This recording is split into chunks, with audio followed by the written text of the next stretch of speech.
Now I want to use some of these sort of these photographs examples just to kind of put into practice some of the things, and maybe we can play a little bit, have a little bit of fun. What can we learn from looking at some of these photographs and some of these drawings? All of these are just exciting and fun to me. When I see these, I can apply these to so many things. So I highly recommend you don't just copy these, rather put your own voice in. But if you do, that's fine too. I'm guilty of that. You can kind of see some of my examples in the Dropbox folder I've sent you guys. But you can even look at how model, 3D sculptors are doing their hands, and look at their look at their vein patterns, look at their knuckles, what kind of hand, the form factor that feels a little flat there, but I love the vein patterns. I love that really veiny, old, wrinkly hand. I just really dig that texture. I think they do that so amazing. And even the soft blends and turns of those forms are really cool. It almost feels like there's fabric draped over it.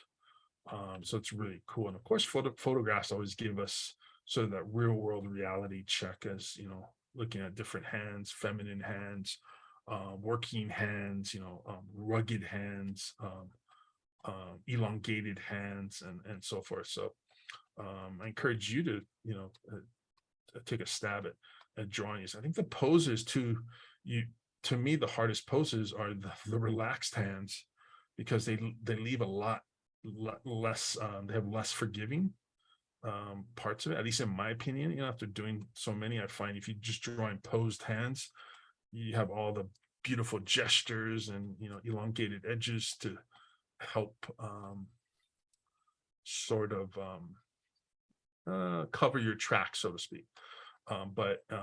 So yeah, let's draw some of these. I'm going to be kind of rough, a little bit rough with these. I want to draw more or less maybe half the size I would normally, just so I can cover a little bit more with these, right? And here we have our fist, and notice how that that sort of tucked in. I just love that the sort of tucked in thing. I almost want to make that like the star of the show, right? In my drawing, everything sort of surrounds that. So here's like all the marks, everything's sort of pointing to that little tucked in pinky. I just kind of like that. And getting the shape, just think about where the outside perimeter might be and some of the overlaps. By the way, that texture back there is a little bit much. It's a little distracting, so I'm gonna diminish. Well, I'll keep it at the same transparency. Maybe I'm just gonna lower its dark spots on there. I think that could be, just to kind of diminish it just a little bit. You never want it. You want it to be there, but you want it to not be there. It's sort of like this. What's that sweet spot that needs to be in? And you could always, sort of go ahead and just erase into it, or something, sort of layer mask it out. But actually, I don't want to do that. So, but you could. So, but let's do that. So I got my, just kind of getting the placement in, and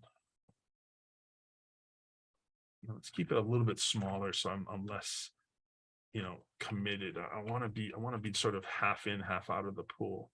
So just because I want to move rapidly, I just want to cover that's where the dark shadow, where light cannot bounce, right? Light cannot bounce in any of these crevices. So that's where our deep shadow is going to be.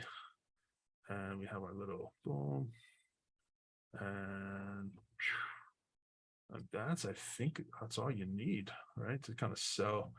I just love that little pinky, but I want to kind of give it some detail. And there you go.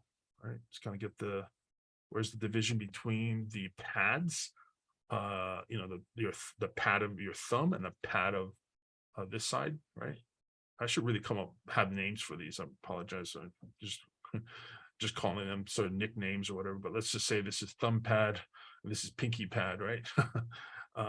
Feel free to use those terms, copyright 2022. um, and there we go. Just like a quick, rough, loose sketch, nothing too committed, nothing too crazy. And it sells a little bit of form just with that shadow. And I don't have to put too many lines, kind of like that. Less is more, right? Let's take some other ones. Let's kind of jump randomly. Let's do that one. Same thing. Let's kind of play into this angle, right? It's got a little bit of some gesture, and let's get that sort of the hero of this. So maybe be that nice, that index finger in relationship to the rest of the hand. Let's get that. I'm sort of playing connect the dots, and that can be problematic when you're drawing. I rather like to play connect the shapes. So, if I just like, oh, this kind of connects here and this goes here, and you're just kind of connecting the dots as far as a strategy when it comes to drawing, that can get you into a really sticky place. I found, you need to be aware of the extremities, and then that way you can prevent yourself from drawing too big or drawing off the page. If you run into that problem a lot, especially when you're drawing by paper, where there is no infinite canvas, there's no digital tools that allow you to resize things. You want to get a handle on. The best way to do that is really look at the extremities of your sketch, and then before you start drawing, really look at that. And as you can kind of see, I make that mistake all the time. I still, because I'm working digital, I know I can resize it, but I also think it's a good exercise to check yourself, as far as when you're drawing. It's always a good habit. Exercise good habits, implement them as soon as you possibly can, and make them part of your process. And then you never have that problem that a lot of my younger students have, where they just because they're just so digital all the way, that they don't care about size. They'll just draw everything really big and then just shrink it down. That's not a bad way to go. I just find it when they draw on paper, you can see that same problem. They just can't get a handle on drawing with sort of size conscious in mind. I think it can be problematic. And sometimes it's okay to be, big, be bold, be big. But I like to be in control. So I'm a control freak. I admit it. Right. So, and that's okay, right? And as far as drawing goes, and maybe in relationships, probably not a good idea, right? But here we have our thing here, and there, and maybe I'll call it a day. Let it be. You don't need to. It's just a sketch, just capture. I just want to capture sort of that dynamic, maybe reinforce some rhythms. Try to get and push this down a little bit here. Kind of get some nice rhythm, and feel free, be artistic, be a designer, put your voice into it. I think it's important. I can let it be weird. Sometimes that's okay. Difference, right? All right, let's look at this artist. These drawings here, a lot of fun. I love the gesture of that, and just I think that's why I was gravitated towards it. We can kind of get a feel for. I'm going to try to interpret their drawing just a little bit, add a little bit of my flavor to it, but I don't want to do what they're doing. I want to try to take how they're doing their understanding and apply a little bit of mine to it and see what happens. There's nothing wrong, though. You want to sort of adopt that style, or sort of reverse engineer it. But for me, I try to trace understandings versus just like style, like appropriating styles just for the sort of what graffiti artists do, which I was big portion of my life is dedicated to that. But now as a designer, sort of a concept artist, I'm very much aware of like, the style thing is cool, but that is not the end all be all. I think it's you're just sort of chasing sort of the next flavor of the month, if you will, and I rather not sort of play that game. But I love these drawings. I just love the mono weight lines, right? They just all kind of feel like they're all just the same. And I love the pose and how simple these are, just a little bit more wiggle room if I want to push this, right? Bring it down, right? Just select it with your lasso, hit Control T, or you can move things around. You can do Photoshop, you always have that option. Same thing with Procreate. You can use your that little, I forget what it's called there, but it's very similar to the lasso tool. You can select what you want and move it around, edit it, resize it, do whatever you need to do, right? It's always a fun fun thing if you kind of overestimate, or underestimate where you're going to go with it. So now when you're drawing on paper, then it's a different story, right? You want to find ways to not have this happen, because otherwise it's going to look not as good. Won't look as good probably, right?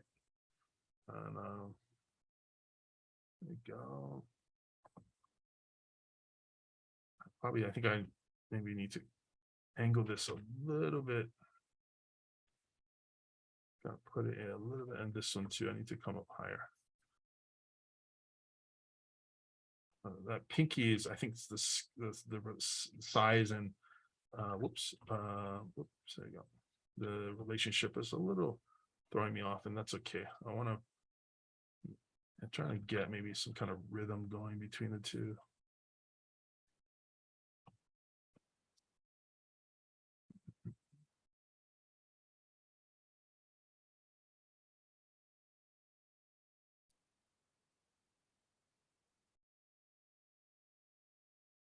There you go. Maybe I'm gonna push that pad. I know there's a pad there, so I want to sort of push that a little bit, and I can kind of maybe adjust this angle. I think I made it a bit narrow.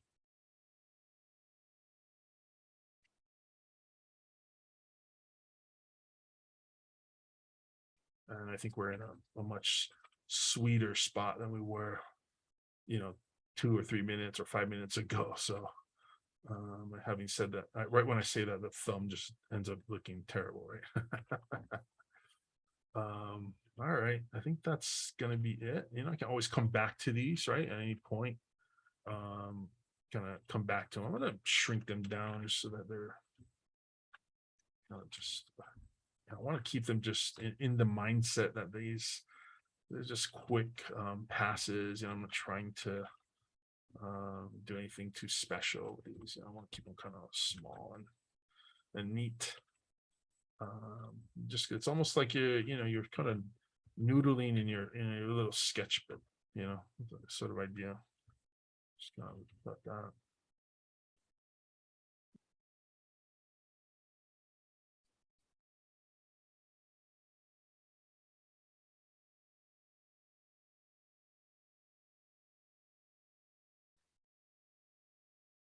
I just like to kind of reinforce maybe like a bit of a background, just to kind of push the shape, as that is the focus of this week's class. I like to push those shapes. So I'm using a little bit of some shading, right? My rule of thumb with shading is always try to create a hierarchy. So I have if you can imagine, within this square is a value. In this square is the value, or how light or dark it is the paper, right? So we're looking at this and pretending we're looking through this, and all we see is that paper color, and that's one value. And here we have our what we call half tone, and then we have our dark. So you can say this is 3, this is 2, this is 1. So essentially, our 2 is these are all 2, right? 2, and then these little dark these dark spots. Let's look at, these are 3s, right? Maybe it's a little 3 here. right? You're just kind of punching where light just wouldn't be able to bounce, or maybe it's just a reinforcing the edge. Sometimes you're not going to have those you know,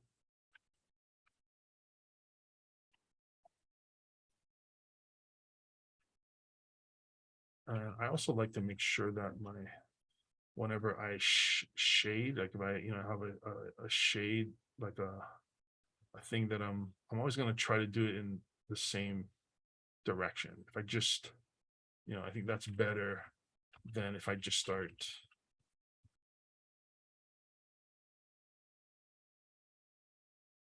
what I mean? If you just go and mix match pattern, you want to try to keep it on the same, just at least until you get a better handle on it, especially for you guys, beginner, whatever level.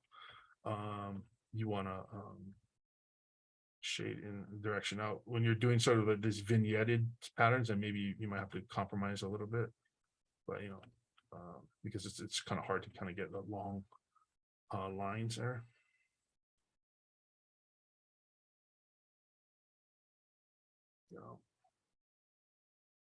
It's kind of fun. Again, anything to just help promote the sketch, right? So let me just take that off. I'll do a couple more. Let's see. For shortening, anytime we have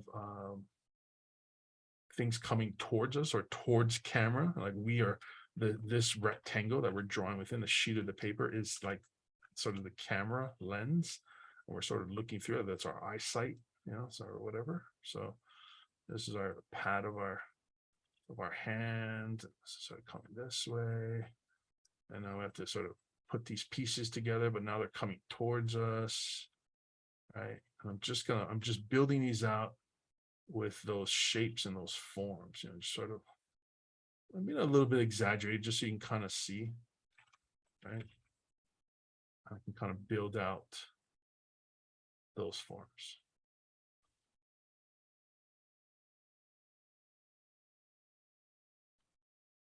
Which is a lot of, it's a lot of fun. I enjoy kind of playing around and pushing the limits, and how far can you get something to feel more dramatic, maybe the sort of the camera angle, and now we can apply what we know. And we know that there's a pad on that. There's a top pad, there's that big thumb pad, and then we have the pinky pad down here. And of course our thing there. And this could be like now our underdrawing, right? Our first pass, right? If I just lighten it, let me do it this way. I just lighten it a little bit. I like to give it a little bit of some color, just so that it's not so dull.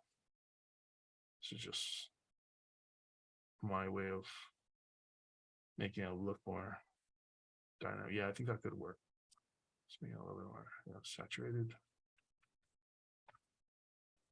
And now I can, over exaggerate, and it's still a sketch. It's just I think so. I'm really just doing it over again, but now I'm using the initial thing as sort of a blueprint. I'm not too concerned with like shading or anything of that sort, but lighting is definitely applicable, but unless.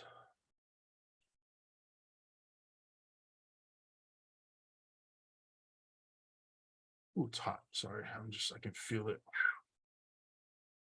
Heat right now is. I have some doors closed. That's probably one reason why. I probably should open up some doors. Right, and you can kind of see it getting a little off course, and that's okay. Just push. Anytime you erase it or redraw it, push your shapes. And so it's okay to drawing is redrawing, or a lot of times, so just get used to that. It's rare you're going to get it on the first shot. If you do, then you're very familiar with the subject matter, more or less. So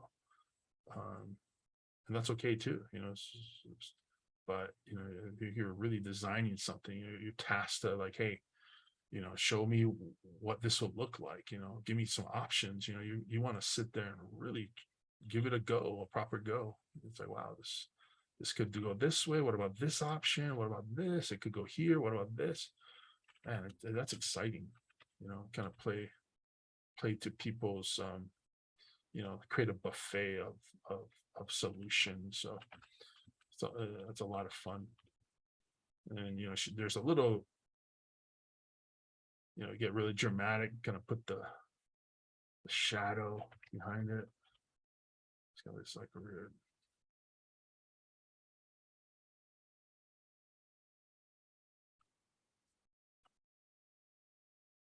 Even though it's pretty, I'll probably do a number 3. I'm just going to do a number 2. Um,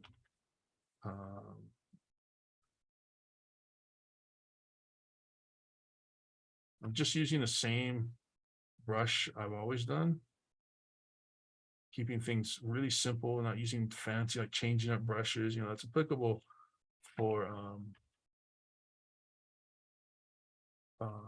for like digital painting and stuff like that. But for what we're doing, keeping it simple, just one brush, and just really try to get consistent line work that's not too busy, too crazy, those kinds of things. Just trying to draw what so if like there's going to be a pad here, then we can adjust for that.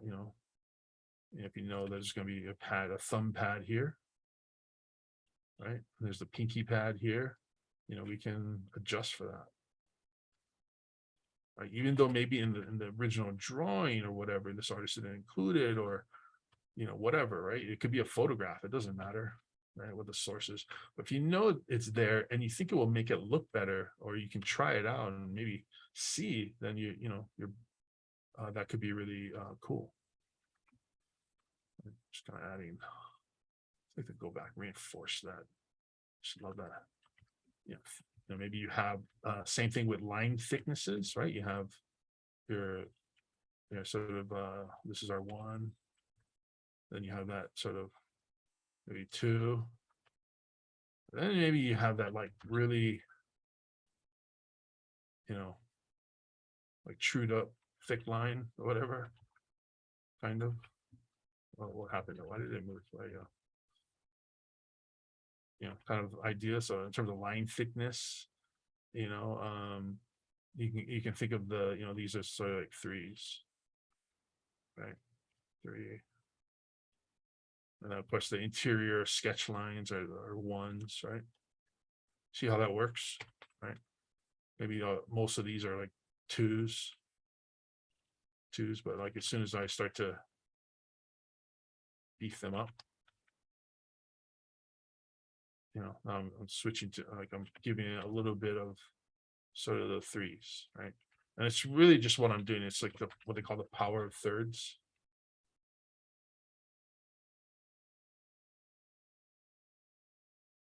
Or 3s, I should say, right? Right.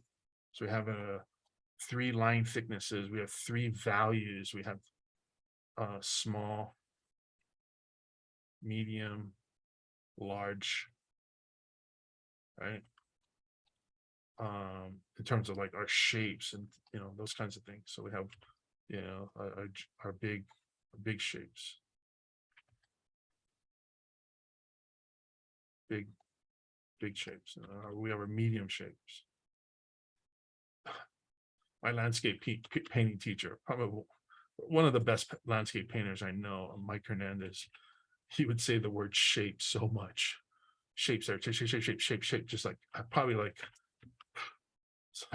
I love the guy. He's amazing artist, amazing teacher, everything. But man, there was one semester I remember I was like, man, I got to hear that word shape one more time. So I'm like, every time I say it, I'm like, I just think of him. It's just like big shapes, small shapes. It's about these shapes and these shapes. It's so funny. All right. Let's do one more. Shits and giggles. Let's do good old, these are like my favorites to do, where you have sort of the rotated open hand. I think it's just, I love that. Think about the extreme, where's those extremities, where the things ultimately going to end up. Here's maybe somewhere around here is going to be our thumb. We're kind of just imagining it. I'll play connect the dots. I'll put a little tick mark here too, and on here.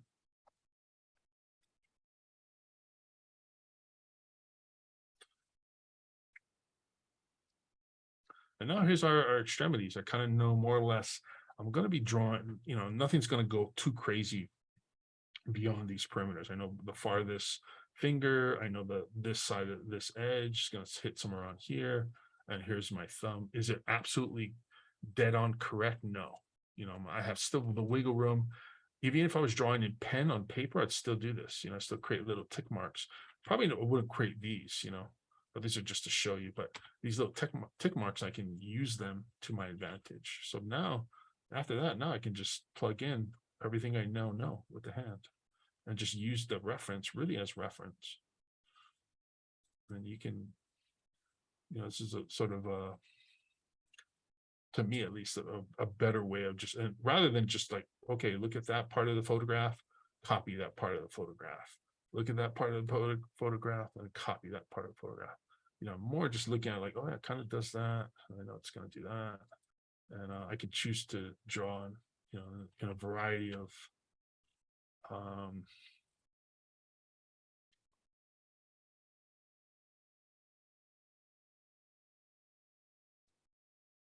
in ways, right? Sorry, get a little, my brain stops a little.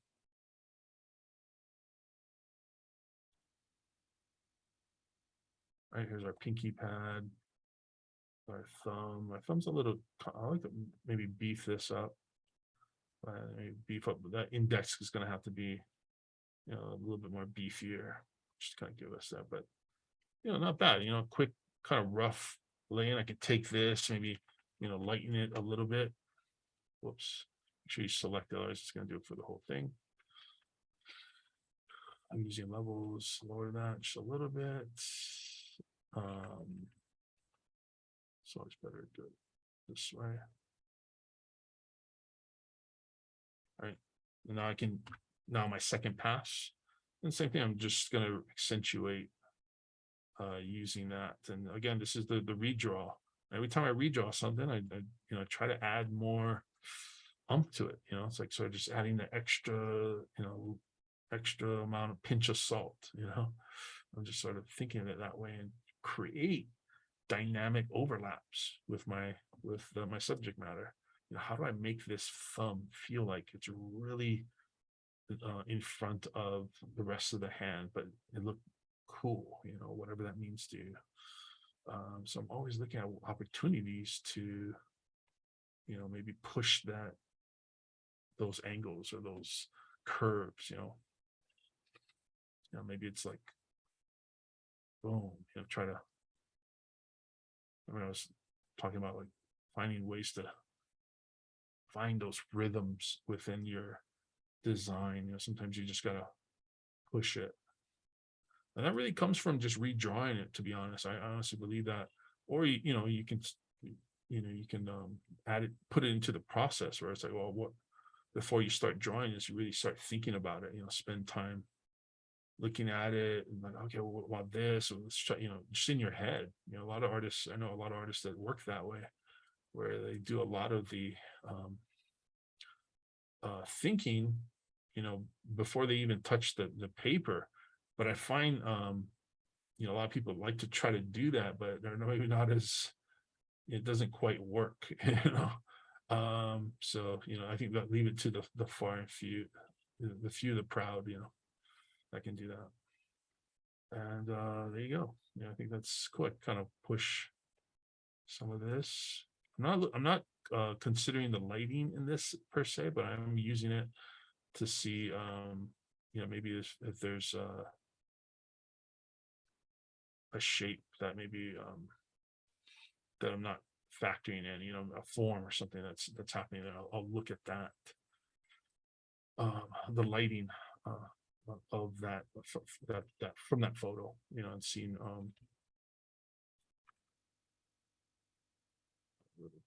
sort of veins there. I like to push a little bit of maybe the bones. I just love that look.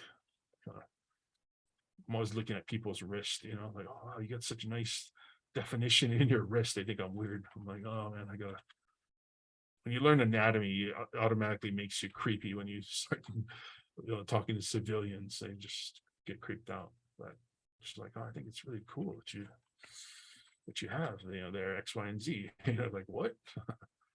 just not that nice. All right. There you go. Not too bad, not too shabby. You can apply if you're trying to give it a little bit of a vignette to it, you want to kind of focus in on an area. It's always nice to create a little bit of a backing, a half tone to it. And there's other ways we can do this that we'll get into other class, weeks into the class, further weeks into the class, we'll get into, taking this like painting approach. Excuse me. Had a little too much pizza earlier, so there we go.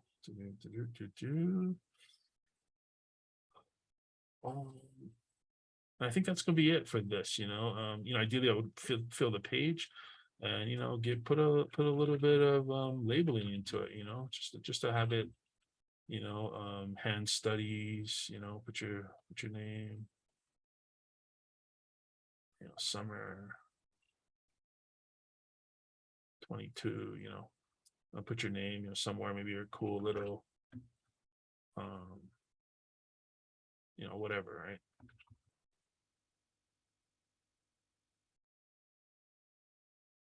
Right.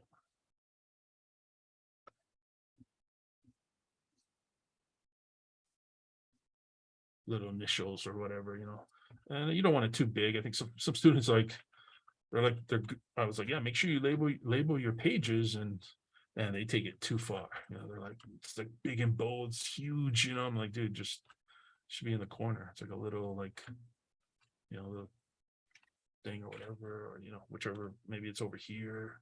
Whoops. Maybe it's over here. Whoops. Why won't it let me?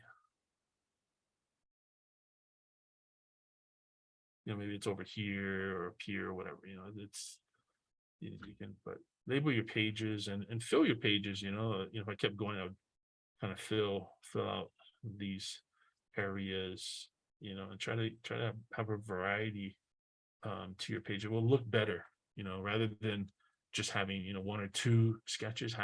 Fill the page. It looks so much better, and it really looks like you dove deep into it. And it's really this, from drawing, say this is 1, right, and I have 2, and I keep going. I have, this is number whatever, 12 or 10. 1 to 12 it's gonna be a huge difference, right? If you just do 2, it's like, 3, so that's okay. 4, 5, 6, 7. You start to, after a while, you're building a rhythm, and I really don't think you honestly really build any rhythm till you get to about number 10, 8 or 9. And then you really start, you get to find your groove. Your line works just better, whatever. Some people might take 20 or 30. In academic art school, they make you do 50, 100. Per week. This is again. So I encourage you to do that. So yeah, definitely do some sketches. All right. I'm gonna stop the recording now.